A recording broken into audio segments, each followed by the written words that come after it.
Bukan 3 anak adopsi, terungkap siapa yang berhak mewarisi harta Dorce, deposito 3 miliar rupiah dan rumah. Sebelum meninggal dunia, Dorce Gamalama diketahui memiliki harta dan beberapa rumah.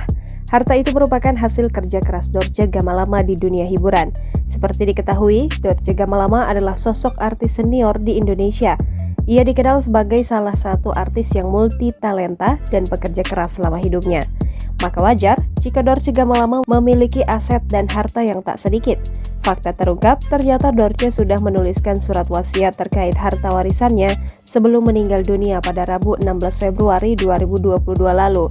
Dirinya tak memiliki anak kandung, namun diketahui dirinya memiliki 4 orang anak angkat. Banyak yang menyinggung kemana nantinya harta warisan Dorce diberikan. Akhirnya, sahabat Dorce, Hetty Sunjaya, buka suara. Ia memberi sedikit keterangan terkait pernyataan warisan. Meski tak memiliki anak kandung, namun menurut Hetty, Dorce berhak memberikan hartanya kepada semua anak-anak yang telah ia adopsi. Semasa hidupnya, Dorce tak memberitahu dengan jelas kepada Hetty kepada siapa dan bagaimana proses pembagian harta waris miliknya. Dia hanya menitipkan ke 4 anaknya pada sang sahabat. Namun menurut Hetty, sang sahabat pernah menjelaskan jika dirinya sudah berbicara dengan pengacara pribadinya untuk mengurus surat pembagian bersama notaris. Sementara kuasa hukum Dorce, Amelia Bostika, menjelaskan Dorce sudah memberikan keterangan kepada dirinya soal warisan. Amelia juga sudah ditunjuk oleh Dorce sebagai orang yang akan mengatasi masalah harta.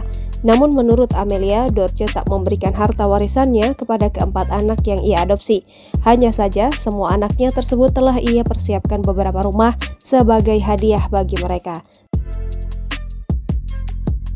Terakhir, sang pengacara menyebut Dorce memiliki beberapa rumah kontrakan dan juga deposito senilai 3 miliar rupiah yang nantinya akan ia wariskan ke anak yatim yang berada dalam yayasan miliknya.